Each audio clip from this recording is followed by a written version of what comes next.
Hello everyone. एक ऐसी term जो हाल ही में चर्चा में है जिसका नाम आईपीओ है। तो चलिए विस्तार से बात करते हैं आईपीओ के बारे में। आईपीओ क्या है, यह काम कैसे करता है, क्या है इसका उद्देश्य, सब कुछ देखेंगे। चलिए वीडियो को स्टार्ट करते हैं। अगर आप चैनल पर न्यू हैं तो चैनल को सब्सक्राइब कर लेंगे, वीडियो को लाइक शेयर करेंगे। आईपीओ क्या है तो हम पहले देखेंगे आईपीओ है क्या। आईपीओ की फुल फॉर्म होती है इनिशियल पब्लिक ऑफरिंग। एक कंपनी जब अपने सामान्य स्टॉक या शेयर को पहली बार जनता के लिए जारी करता है तो उसे ही आईपीओ कहा जाता है।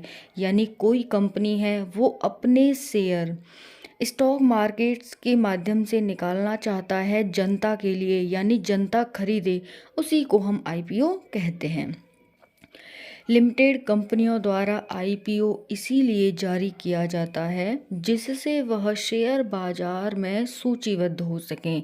इसके माध्यम से जो कंपनियां हैं वो शेयर बाजार में भी सूचीबद्ध हो जाती हैं। शेयर बाजार में सूचीबद्ध होने के बाद कंपनी के शेयरों की खरीद शेयर बाजार में हो पाती है। कंपनी निवेश या विस्तार करने की हालत में आ जाती है। तो आईपीओ का मतलब समझ में आ गया। एक कंपनी अपनी कंपनी का विस्तार करना चाहती है, इसके लिए वो अपने जो 100% शेयर हैं उसमें से कुछ बेचेगी तो जनता से उसके पास पैसा आएगा। उस पैसे से वो अपनी कंपनी को बड़ा करेगी, ग्रो करेगी और शेयर मार्केट में लिस्टेड हो जाएगी। यही आईपीओ होता है। चलिए अब देखते हैं इसके माध्यम से कि इसमें जो फंडिंग इकट्ठा करने के लिए आईपीओ जारी किया जाता है। आईपीओ में जब एक कंपनी अपने सामान्य स्टॉक या शेयर पहली बार जनता के लिए जारी करता है तो आईपीओ कहा जाता है।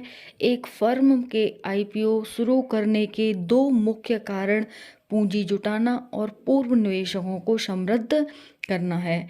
तो आईपीओ क्यों लाया जाता है हमने समझ लिया। इसके दो मुख्य कारण हैं कि पूंजी जुटाना और पूर्व निवेशकों को समृद्ध करना, यानी जो पहले के निवेशक हैं उनको समृद्ध करना। क्योंकि आईपीओ ज़्यादा पैसे में बिकेगा तो जो कंपनी ने पहले से पैसे लगा रखे हैं उसे फ़ायदा हो जाएगा, कम में बिकेगा तो उसे लॉस हो जाएगा। ठीक है, तो यही होता है आईपीओ। नेक्स्ट देखते हैं आईपीओ दो तरह के होते हैं। फिक्स्ड प्राइस आईपीओ क्या होता है?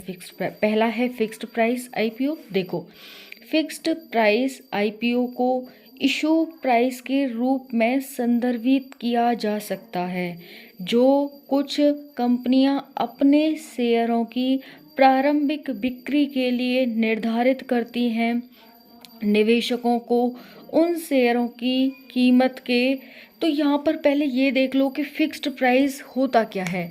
फिक्स्ड प्राइस आईपीओ तो ये होता है कि इसे इशू करने के संदर्भ में क्या है कि जो कंपनियां अपने शेयरों की प्रारंभिक बिक्री के लिए निर्धारित करती हैं उन्हीं शेयरों को हम आईपीओ यानी फिक्स्ड प्राइस आईपीओ कहते हैं। ठीक है, तो यहाँ पर उन शेयरों की कीमत के बारे में पता चलता है जिन्हें कंपनी सार्वजनिक करने का फैसला करती है। इशू बंद होने के बाद बाजार में शेयरों की मांग का पता लगाया जा सकता है। यदि निवेशक इस आईपीओ में हिस्सा लेते हैं तो उन्हें यह सुनिश्चित करना होता है कि वे आवेदन करते समय शेयरों की पूरी कीमत का भुगतान करें। ठीक है, यानी आप शेयर ले रहे हो तो पूरी कीमत दो उसे। ये नहीं है कि भाई आप बाद में दे दोगे, किस्तों में दे दोगे, ईएमआई में दे दोगे।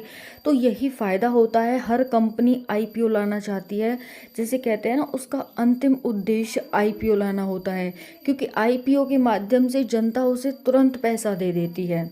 क्लियर हो गया।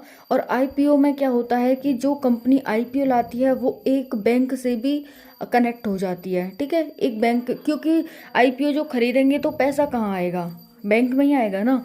इसीलिए जब भी कोई कंपनी आईपीओ लाती है तो उसे किसी भी बैंक के साथ कनेक्शन करना ज़रूरी हो जाता है। क्लियर हो गया। चलिए अब नेक्स्ट देखते हैं। सेकंड है हमारा book building IPO. Book building IPO क्या होता है? तो यहाँ पर बुक बिल्डिंग के मामले में आईपीओ शुरू करने वाली कंपनी निवेशकों को शेयरों पर 20% मूल्य बैंड प्रदान करती है। इच्छुक निवेशक अंतिम कीमत तय होने से पहले शेयरों पर बोली लगाते हैं। यहाँ निवेशकों को उन शेयरों की संख्या निर्दिष्ट करने की आवश्यकता होती है। तो बुक बिल्डिंग का मतलब होता है कि जो इच्छुक निवेशक होते हैं वो अंतिम कीमत तय होने से पहले शेयरों पर बोली लगाते हैं। जैसे आपने सुना होगा ना, बोली लग रही है भाई इस घर की, इस बिल्डिंग की, इसका, तो ये वही होता है।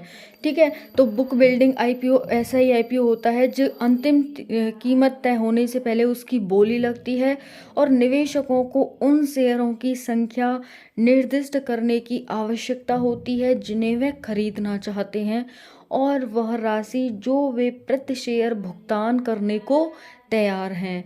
सबसे कम शेयर की कीमत को फ्लोर प्राइस के रूप में जाना जाता है और उच्चतम स्टॉक मूल्य को कैप प्राइस के रूप में जाना जाता है।